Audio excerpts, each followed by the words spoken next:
왜 십계명인가라는 제목을 가지고 십계명 첫 번째 시간 갖도록 하겠습니다. 오늘 명절 주간을 맞이했는데요.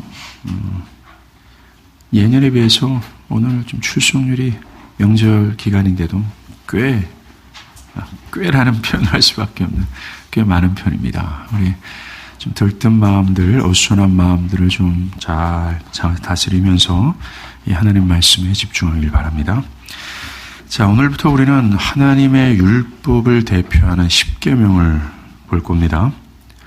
십계명을 본격적으로 살피기 전에 몇 주간 이 현대 사회를 살고 있는 우리가 왜 십계명을 다루어야 되는가?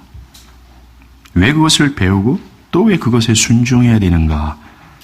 또한 십계명은 그리스도의 피로 구속을 받은 자들에게 여전히 효력이 있는가? 혹시 폐기된 것은 아닌가? 라는 문제 등등을 한번 살펴볼 겁니다. 오늘은 왜 우리가 율법, 이 십계명의 중요성을 강조해야 되고 왜 이것을 다뤄야 되는가라는 문제와 두 번째는 왜 교회된 자들이, 즉 믿음으로 의롭다함을 이미 얻은 자들이 십계명의 말씀에 순종해야 되는가, 이 문제를 한번 살펴볼 겁니다. 첫 번째로 현대사회를 살아가는 우리가 왜 4,000년 전에 주어진 이 낡아빠진 율법, 이 십계명의 중요성을 강조해야 되는가? 왜 지금을 살아가는 우리가 이것을 거론하고 배워야 되는가라는 것입니다. 그것의 답은 오늘날이 방종하는 시대이기 때문에 그렇습니다. 4사기의 때처럼 사람들은 자기네 소견에 따라 살고 있습니다.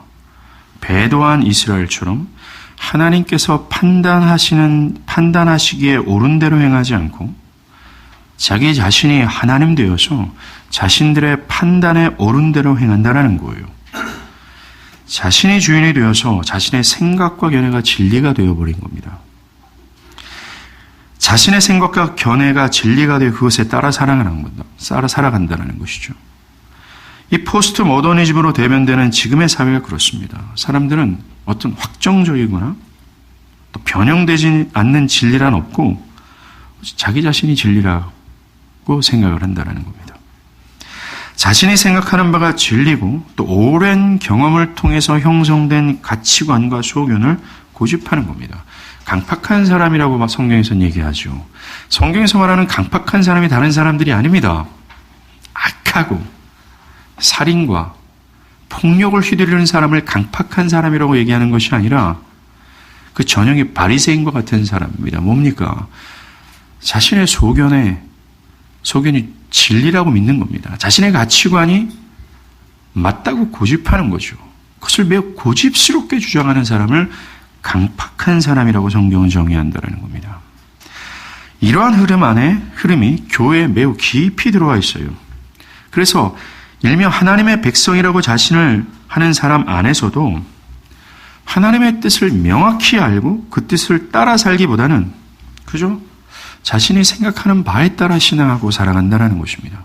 하나님의 말씀은 하나님의 말씀이고 지금에 살아가는 나는 그저 나의 생각에 따라 신앙하고 살아간다는 것이죠. 안식일을 기억하고 거룩하게 지키는 것이 무슨 뜻인지를 알고 그것에 따라가기보다는 자신의 어떤 신앙적 체계 안에서 안식일은 이런 것이고 이렇게 해도 되겠지. 자기가 형성한 진리를 가지고 살아간다는 겁니다.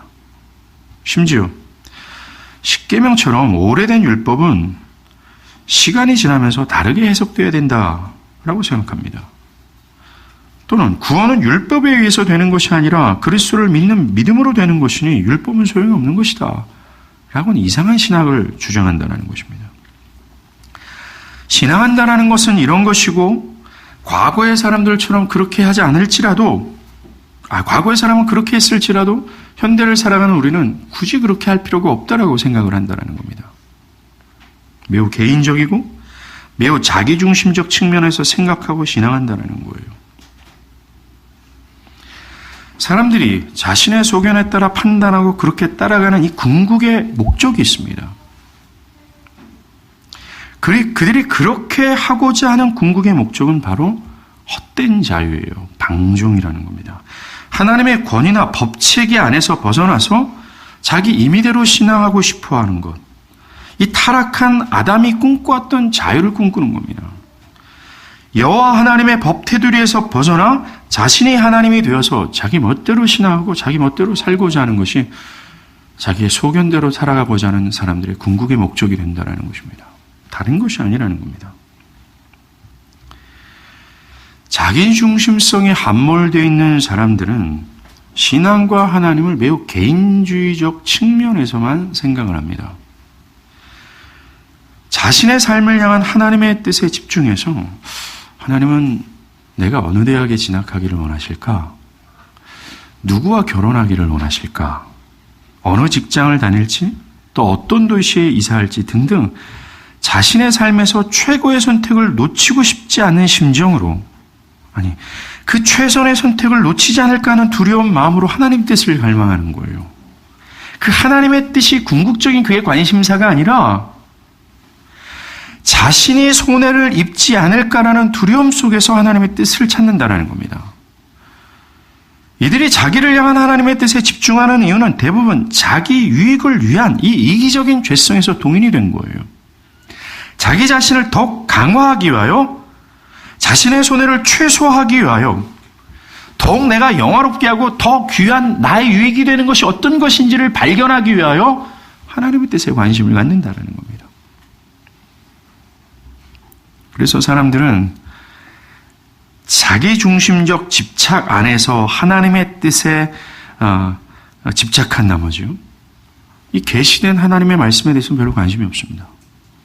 이건 그거고, 이건 목사와 같은 복음 전도자들이 거론할 사안들이고, 우린 실생활에 필요한, 즉 나에게 최소한의 손해를 최소한 손해를 입지 않고 나의 유익이 되는 나의 삶에 어떤 유익을 주는 그 하나님의 나의 개인적인 하나님의 뜻을 발견하자고 집중한다는 겁니다.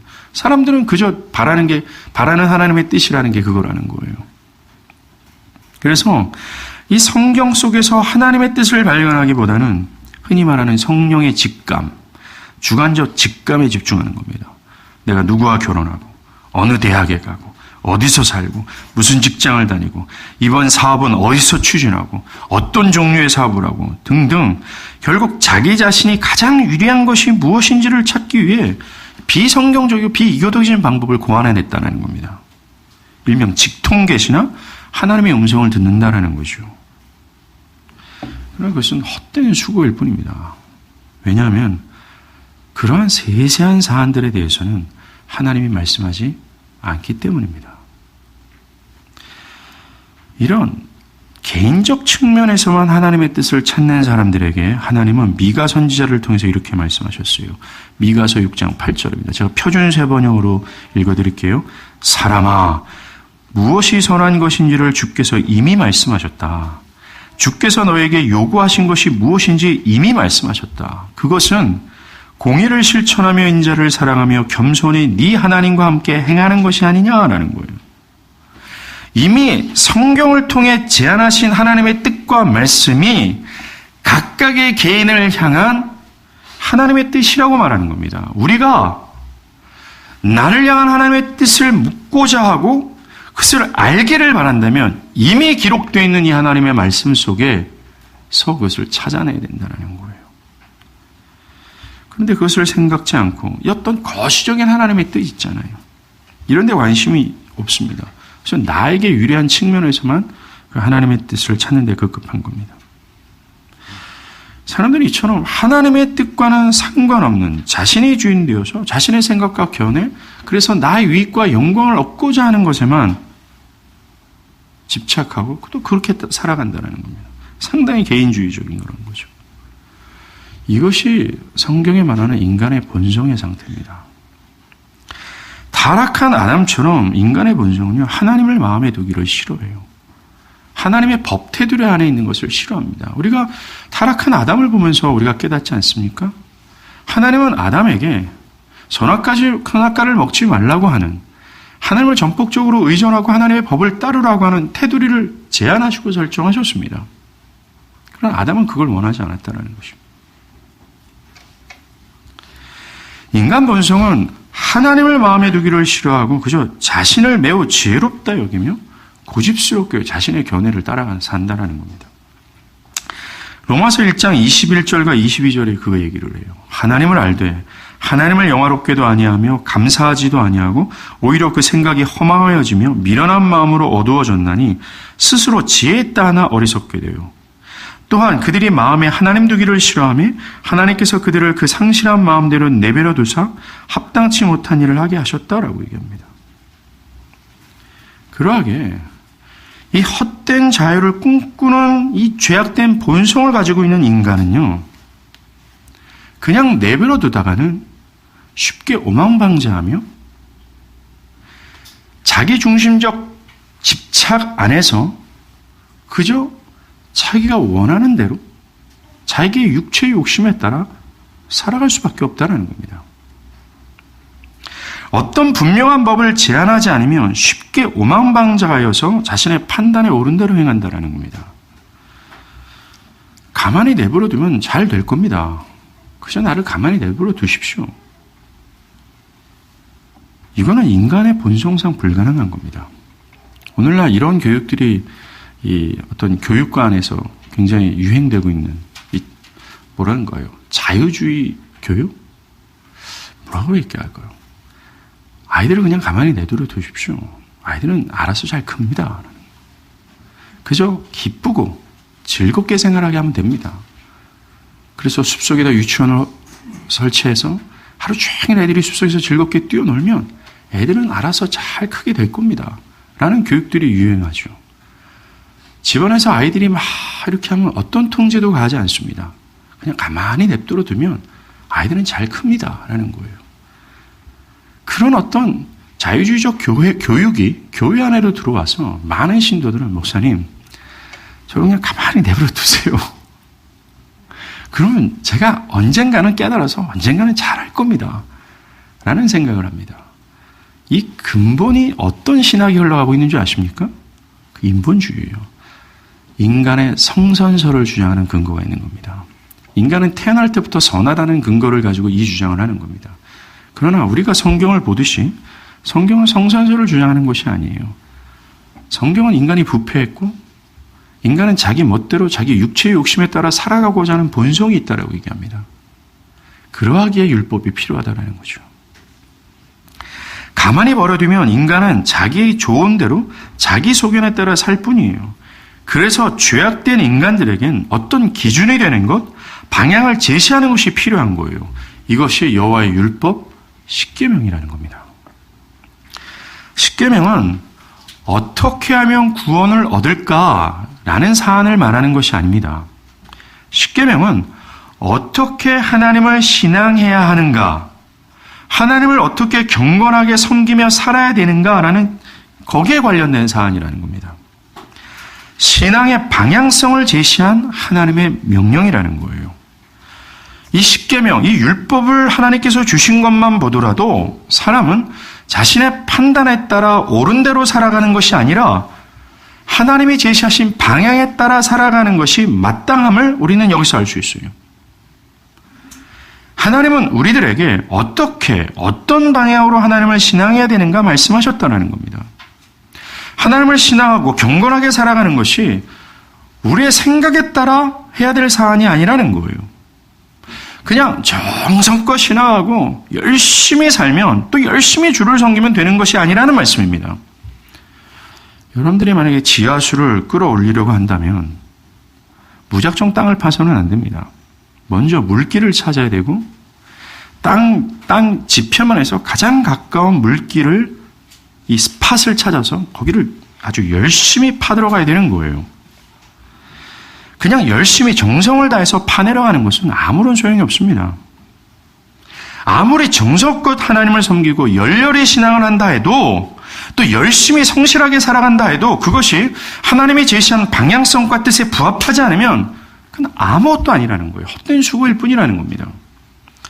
도리어 그것은 큰 저주를 받는 원인이 될 수 있어요.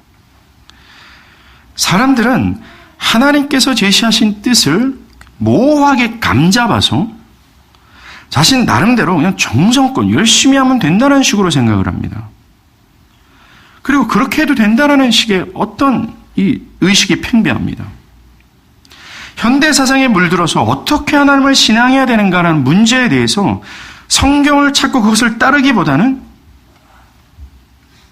그냥 열심히 정석권 하면 안 됩니까? 라는 식입니다.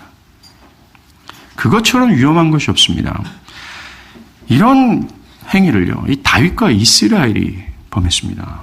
사무엘하 6장을 보면요, 다윗이 20년 동안 아비나답 집에 있는 여호와의 법궤를 이 예루살렘으로 옮기는 사건이 펼쳐집니다. 이 여호와의 법궤를 예루살렘이 수도로 옮기는 이 사안은요, 이스라엘에게는 굉장히 설레는 사역입니다. 기쁨의 축제죠. 매우 영광스러운 일이 되는 겁니다. 그래서 온 나라가 이 설렘과 기쁨으로 가득 찼었습니다. 다윗과 이스라엘은 이 여호와의 법궤를 새 수레에 싣고 운반을 합니다. 이러한 방법은 과거 블레셋 사람들이요, 원래 이제 사울이 전쟁할 때 법궤를 빼앗겼잖아요. 그래서 블레셋 사람들이 다곤 신전에다 안치했습니다. 자기 나라 땅에. 근데 어떻게 됐습니까? 다곤 신전에 있는 모든 신상들이 다 엎어지고 연병이 걸려가지고 죽게 된 거예요. 그래서 이 블레셋 사람들이 이거 하면 안 되겠다, 다시 예루살렘으로 보내자 할 때 수레에 담아가지고 여호와의 법궤를 운반을 했어요. 다윗과 이스라엘은 이와 똑같은 방법을 착안한 것입니다. 블레셋이 했던 것들과 똑같이 한 거예요. 이 수레는 한 번도 사용하지 않는 것으로서 의식적으로는 분명히 정결했습니다. 그러나 이 방법은 법궤를 운반하는 것에 관련해서 말씀하신 하나님의 방법과는 일치하지 않은 겁니다. 그 방법에서 벗어난 것이죠. 하나님은 이 법궤를 운반하는 것에 대해서 매우 자세하게 안내하셨습니다. 출애굽기 25장에 보면요, 하나님은 이 법궤를, 사각형 형태의 법궤를 만들 때에 이것을 운반할 수 있는 장치를 만들라고 말씀하셨습니다. 양쪽에 고리 2개씩을 만들고 금으로 만든 채를 끼어 어깨에 맬 수 있도록 만들라고 명령하셨어요. 그리고 민수기 4장에 보면요, 특별히 레위 지파의 제사장들이 어깨에 맬 것을 지시하셨습니다. 만약에 그렇게 하지 않고 손으로 그것을 만질 경우에 죽임을 당하게 될 거라고 경고하셨어요. 하나님은 이와 같이 매우 자세한 디렉션을 준 겁니다. 그런데 다윗과 이스라엘은 이 디렉션을 따른 것이 아니라 과거 이교도들이 취했던 방법을 택했다라는 거예요. 블레셋의 방법을 도용했다는 겁니다. 이들은 무엇인가 거룩해야 된다는 생각을 했습니다. 뭔가 하나님에 관련된 일이고, 뭔가 하나님은 거룩하신 분이기에 뭔가 거룩해야 된다는 어떤 상식적 의식 안에 그 거룩한 의식을 행했어요. 그래서 새 수레를 준비한 겁니다. 그리고 여호와의 법궤를 운반하는 수레를 아비나답의 집에서 쭉 나올 때입니다. 이 우사하고 야효가 수레를 쫙 끌고 나올 때 다윗과 이스라엘의 온 지파가 모였다고 그래요. 그리고 이스라엘에서 동원할 수 있는 모든 악기를 다 동하여 굉장히 거대한 오케스트라로 반주에 맞춰서 온 민족이 여호와를 찬양합니다. 매우 큰 열심과 헌신과 열렬함을 더한 거예요. 분명히 방법은 하나님의 디렉션에서 벗어났고, 이방인들이 택한 방법을 택했지만 나름대로 하나님을 의식하고 하나님이 거룩하니까 뭔가 거룩한 정결 의식을 더했고 자신들의 어떤 열심과 열렬함과 헌신을 더했다라는 겁니다. 이 정도면 됐다라고 생각했을 거예요. 새로운 것을 준비하고 정성을 다했기 때문입니다. 그런데 결과가 어떻게 됩니까? 수레가 이 나곤의 타작마당을 지날 때 이 소가 날뛰는 거예요. 그래서 이 법궤가 흔들리는 것을 보고 우사가 손으로 딱 그것을 만집니다. 그러자 어떻게 되죠? 민수기 4장의 말씀처럼 죽임을 당하게 됩니다. 기쁨과 설렘과 모든 기대가 가득한 이스라엘이 갑자기 찬물을 확 견지는 거예요.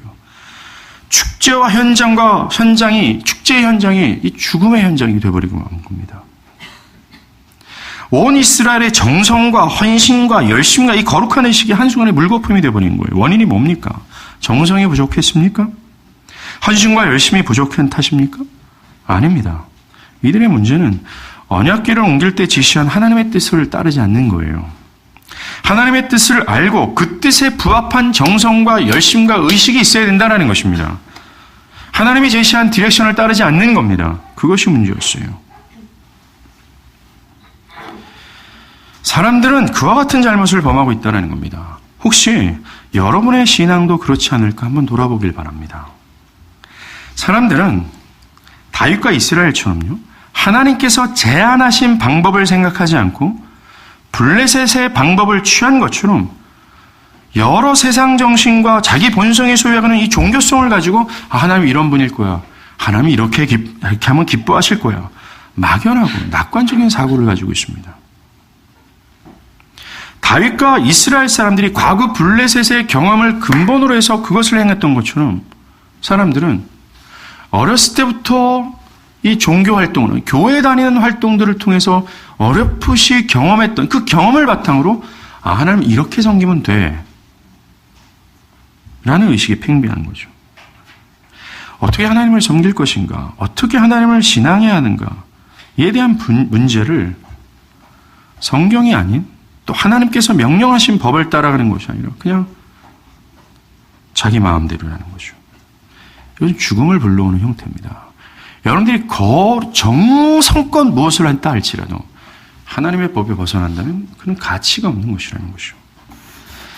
우리는 이러한 잘못을 범한 무리를 또 알고 있습니다. 누굽니까?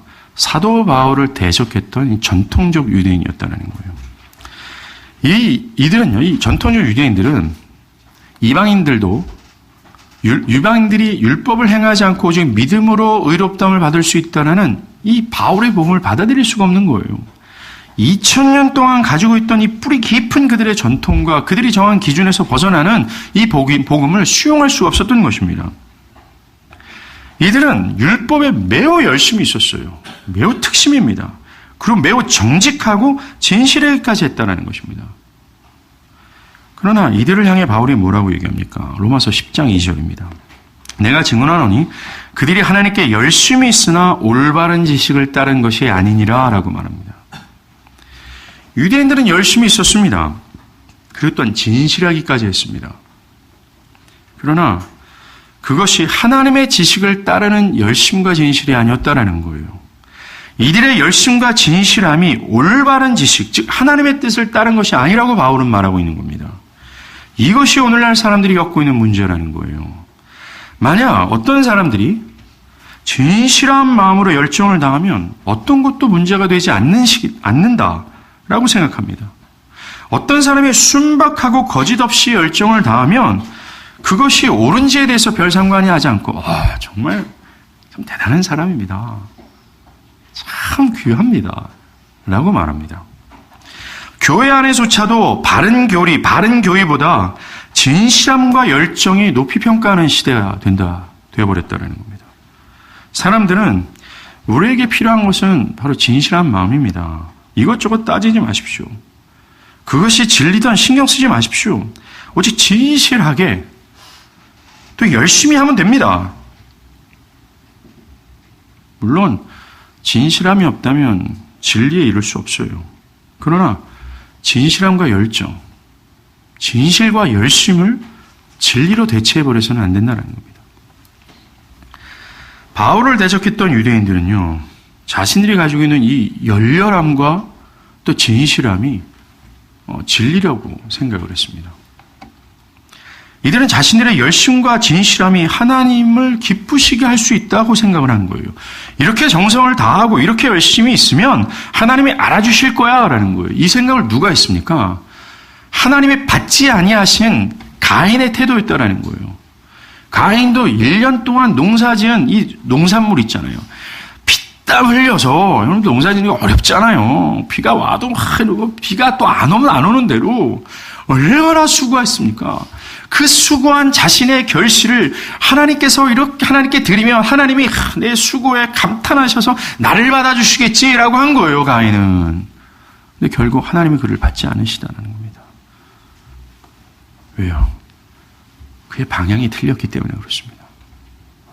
하나님이 제안하신 길로 드리지 않았기 때문에 그래요. 주님은 진리가 너희를 자유케 한다고 합니다. 진리를 알라고 말씀하세요. 하나님의 뜻을 알고 그 뜻에 부합한 신앙과 삶을 살라고 한다는 겁니다. 어떻게 신앙하고 어떻게 살아가야 되는 것을 그냥 열심히 정성껏이 아니라 또 자신의 소견과 자신의 경험이 아니라 우리가 이제부터 다루게 될 이 하나님께서 이미 4,000년 전에 말씀하신 이 율법과 십계명을 따라 신앙하고 살라고 말씀하신다는 겁니다. 우리가 그것을 알기 위해서 십계명과 율법을 보고자 하는 겁니다. 바른 디렉션을 알기 위해서라는 거죠. 왜냐하면 그것이, 즉 하나님의 말씀을 따라 살아가는 것이 우리를 죄에서 구원하신 하나님의 목적이기 때문에 그래요. 이것이 우리가 두 번째 사안입니다. 왜 교회된 자들이, 왜 이미 의롭다함을 얻은 자들이 순종해야 되는가? 왜 십계명의 말씀을 순종해야 되는가? 문제의 답이 되는 겁니다. 레위기 19장에 보면요, 하나님께서 우리들에게 십계명을 주신 이유와 목적을 잘 설명합니다. 모세는 이곳에서 여호와의 율법, 특별히 십계명을 언급하면서 그 끝부분에 나는 너의 하나님 여호와니라 라는 말을 총 15번을 해요. 안식일을 거룩하게 지키라 라고 하면서 나는 너의 여호와니라. 부모를 공경하라. 나는 너의 여호와니라 라는 식이에요. 너희 각 사람은 부모를 경외하고 나의 안식일을 지키라. 나는 너의 하나님 여호와니라 라고 해요. 율법을 명령하신 후에 나는 너희의 하나님 여호와니라 혹은 나는 여호와니라 라는 말을 계속 반복한다는 거예요. 나는 너의 하나님이다 라는 말의 뜻은 내가 너희의 하나님이기 때문이다 라는 겁니다. 내가 너희와 관계하였다. 너는 나의 백성이고 나는 너희의 하나님이기 때문에 내가 말하는 것에 따라 살아라 라고 말씀하시는 거예요. 이것이 하나님께서 우리에게 율법을 주신 이유와 목적입니다. 율법을 따르는 것이 곧 하나님과 관련된 자들, 하나님의 백성들의 정체성을 드러나는 것이 된다는 겁니다. 율법과 무관하다면 하나님 백성이라고 말할 수 없다는 겁니다. 하나님께서 명령하신 것에 따라 살지 않는 자들에 대해서 구약과 신약 전체는 그들이 하나님과 상관없는 자라고 얘기합니다. 내가 만약에 하나님의 백성이라면, 그리스도의 피로 의롭다함을 얻은 자라면 마땅히 뭡니까? 나는 너의 하나님이다 라고 말씀하죠. 하나님의 법을 따르는 것이 합당하다라는 거죠. 특별히 레위기 19장을 보면요, 하나님께서 당신의 백성들에게 19장을 시작하면서 너희는 거룩하라 라는 정점을 찍고 율법을 나열하세요. 그럼 맨 마지막 끝에 37절입니다. 너희는 내 모든 규례와 내 모든 법도를 지켜 행하라. 나는 여호와니라 라고 끝을 맺습니다. 하나님께서 궁극의 목적으로 십계명을 주신 것은 거룩이에요. 네 거룩, 세상과 구별되라는 뜻입니다. 뭔가 하나님의 백성은 달라야 된다는 것입니다. 이 거룩, 구별되기 위해서 율법을 행하라고 말씀하시는 거예요. 그 율법을 행하, 즉 하나님의 말씀으로 살 때 세상과 구별된 하나님의 백성, 그 하나님 백성의 분명한 정체성이 되어진다는 겁니다. 하나님께서 우리에게 니네들이 내 말한 대로 따라 살면 너희 삶이 좀 나아질 거다. 니네 삶이 더 윤택해질 거다. 라고 하지 않았습니다. 나의 유익과 영예를 위해서 이런 말씀을 하신 것이 아니라는 거예요. 뭡니까? 율법을 따라 하나님을 영화롭게 하기 위해서라는 거예요. 죄와 허물로 죽은 우리가 영원토록 하나님을 영화롭게 하기 위해 구원으로 부름을 받았습니다. 하나님께서 죄로 죽은 우리를 선택하시고 그리스도의 피로 구속하신 그 이유는 은혜의 영광을 찬미하기 위해서라는 거예요. 하나님을 영화롭게 하기 위한 거예요. 다른 목적이 아니라는 겁니다. 하나님을 영화롭게 하는 것은 그저 내 소견과 내면으로부터 나오는 종교적 정성과 열심으로 하는 것이 아니에요. 종교적 본성에서 나오는 어떤 방법과 견해로 하는 것이 아닙니다. 하나님을 영화롭게 하는 것에 어떻게 영화롭게 할 건가에 대해서 하나님은 디렉션을 주셨어요. 하나님을 사랑하고 하나님을 영화롭게 하는 길이 요한복음 14장 15절에 주님도 말씀하시죠. 너희가 나를 사랑하면 나의 계명을 지키리라는 겁니다. 하나님의 제시하신 법을 따라가는 것이 하나님을 영화롭게 하는 것이다라고 주님 말씀하시는 겁니다. 물론 율법을 사랑하고 순종하는 것은요, 사람의 힘으로 할 수 있는 것은 아닙니다. 사람 스스로 하나님을 사랑할 수 없고 하나님의 계명을 기뻐할 수 없어요. 아무리 결심하고 노력한들 우리의 힘으로는 율법을 따를 수 없다는 겁니다. 왜냐하면 보편적인 인간은요, 하나님의 법을 즐거워하지 않고 그것을 따르려는 의지가 없기 때문에 그렇습니다. 로마서 8장 7절에서 9절이에요. 이거 한번 찾아볼게요. 로마서 8장 7절에서 9절입니다.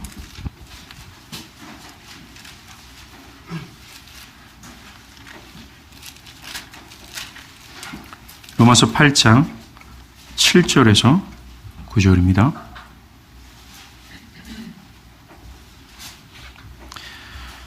제가 읽을게요. 육신의 생각은 하나님과 원수되나니 이는 하나님의 법에 굴복하지 아니할 뿐만 아니라 할 수도 없습니다. 육신에 있는 자들은 하나님을 기쁘시게 할 수 없느니라. 만일 너희 속에 하나님의 영이 거하시면 너희가 육신에 있지 아니하고 영에 있나니 누구든지 그리스도의 영이 없으면 그리스도의 사람이 아니라 라고 얘기합니다. 8장 7절에서 육신의 생각은 뭡니까? 아까 처음 부분에 언급했던 이 보편적인 인간의 상태예요. 하나님을 마음에 두기 싫어하는 사람입니다. 자신의 견해가 진리라고 믿고 그것에 따라 살아가는 강팍한 사람, 신학적으로 얘기하면 거듭나지 않는 사람, 그 사람이라고. 이 거듭나지 않는 이 사람은 하나님의 법을 즐거워하지 않을 뿐만 아니라 하나님의 법을 따르려는 의지가 없다라는 거예요. 그것이 별다른 의미가 없다라는 겁니다. 자신에게. 먹고 살기 힘들어 죽겠는데 그렇게 살면 나에게 손해가 오는데 미쳤습니까? 그렇게 따라가게. 기꺼이 자신의 유익과 영광을 위해서 자신의 소견이 진리라 믿고 그렇게 살아가는 거예요. 이 4,000년 전에 주어진 이 영광스러운 하나님의 명령이 이 사람에게는 고리타분하게 느껴질 뿐입니다. 그것에 따라 그것의 어떤 그의 법체계 안에서 살아가는 것이 그냥 내 자신이 억압받는 느낌이 드는 거예요. 그냥 무거운 짐처럼 느껴진다라는 겁니다.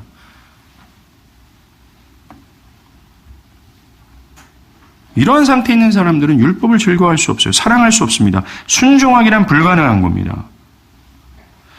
만약 이런 상태로 계속 있다가는 레위기 19장에서 이런 사람에 대해서 어떻게 해요? 그의 백성에서 끊어지게 될 거라고 얘기합니다. 심판과 형벌이 있다라고 얘기하죠. 그건 어떻게 해야 될까요?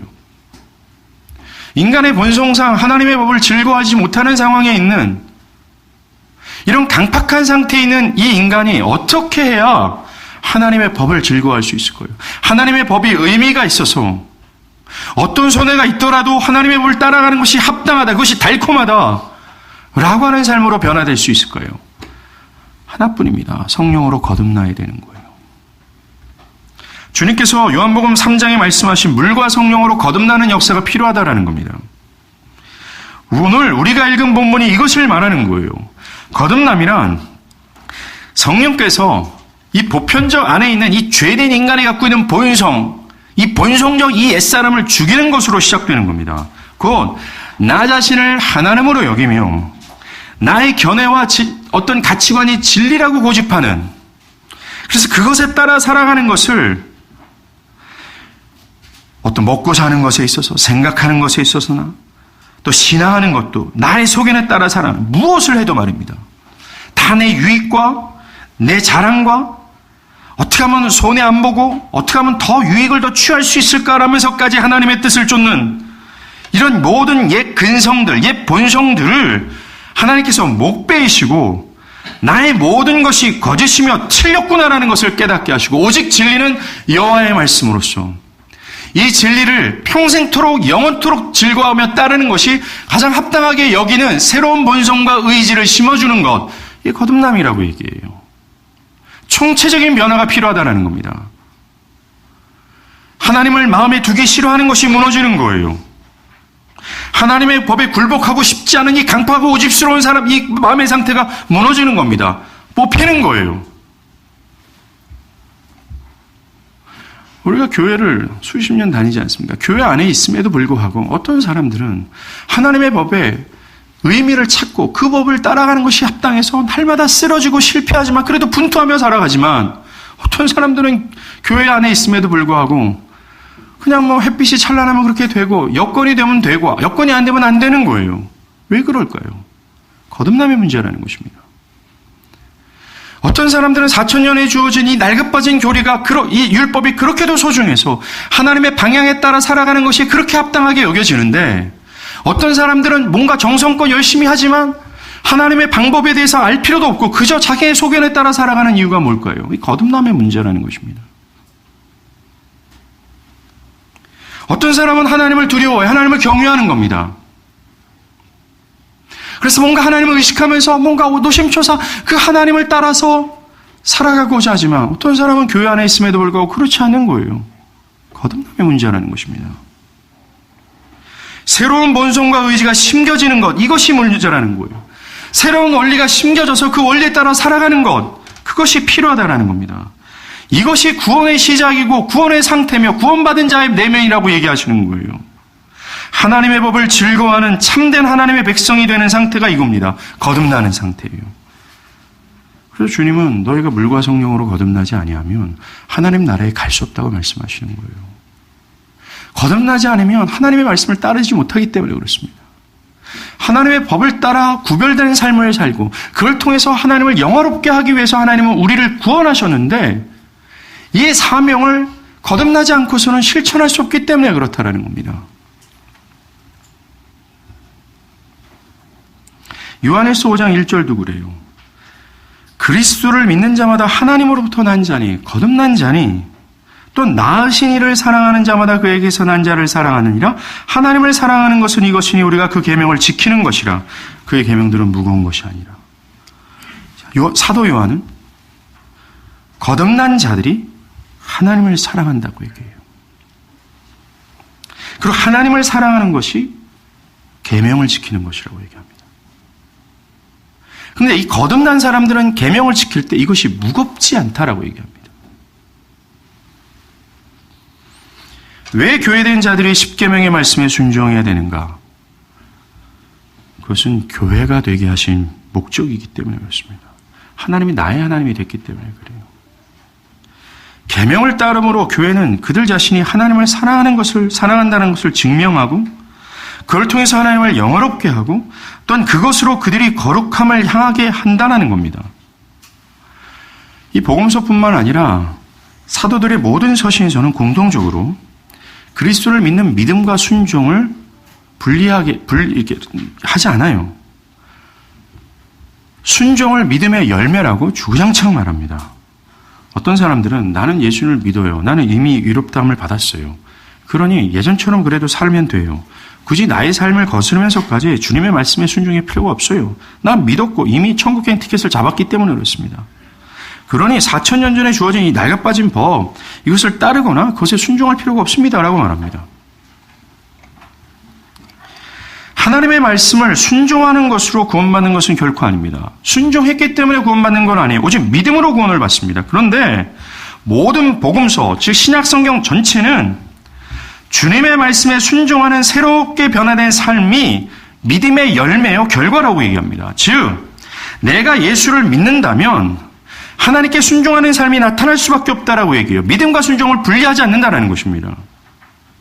여러분이 그리스도를 참되게 믿는다면, 그런 내 안에 이 천국이 확신되어지고 천국이 보장되어 있다면 여러분들의 삶에는 지금 하나님의 법을 순종하는 열매가 나타날 수밖에 없다라고 얘기하는 겁니다. 마태복음에서는 믿음을 자기를 부인하고 십자가를 지고 주님을 따르는 것으로 표현합니다. 즉 자기의 감정과 자신의 본성을 거스르면서, 환경을 거스르면서까지, 비록 손해와 어떤 것을 지불하면서까지 주님을 따라가는 것이 믿음이야 라고 얘기하고 있습니다. 누가복음에서는요, 새로운 삶의 기초가 참된 회개라고 얘기하는 겁니다. 돌이키는 것이라고 얘기합니다. 순종하는 이유는 그가 예수님이 자신의 최고의 보화가 되기 때문이라고 얘기하는 겁니다. 믿음과 순종을 분리하지 않아요. 특별히 히브리서는요, 이 사안을 매우 중대하게 다룹니다. 히브리서 기자는 40년 동안 광야 생활했던 이스라엘 백성들이 있잖아요. 이들은 출애굽했어요. 홍해를 건너는 놀라운 영광을 맛본 사람들입니다. 그런데 광야 40년 동안 하나님의 말씀에 순종하지 않은 결과 그들이 영원한 안식, 천국에 못 갔다라고 정의하는 거예요. 너희들도 이럴까 조심하라고 얘기하는 겁니다. 이 말씀은 이미 믿음으로 구원받은 사람이 순종하지 않으면 구원받지 못한다라는 말씀이 아니라 참된 믿음은 하나님 말씀을 순종함으로 그것이 참된 것임을 증명하며 또 하나님의 말씀을 순종하지 않는 것은 그 믿음이 가짜라고 얘기하는 겁니다. 이것을 히브리서 기자는요, 매우 강조하고 또 강조하는 거예요. 너희들도 이렇게 믿음 없음으로 버림받을 수 있다는 거예요. 야고보서는 분명히 말하죠. 행함이 없는 믿음은 죽은 믿음이라고 얘기를 하는 겁니다. 이처럼 신약 전체는요, 믿음과 순종을 분리하지 않아요. 믿는다면 하나님의 말씀에 순종하는 열매를 맺는다는 겁니다.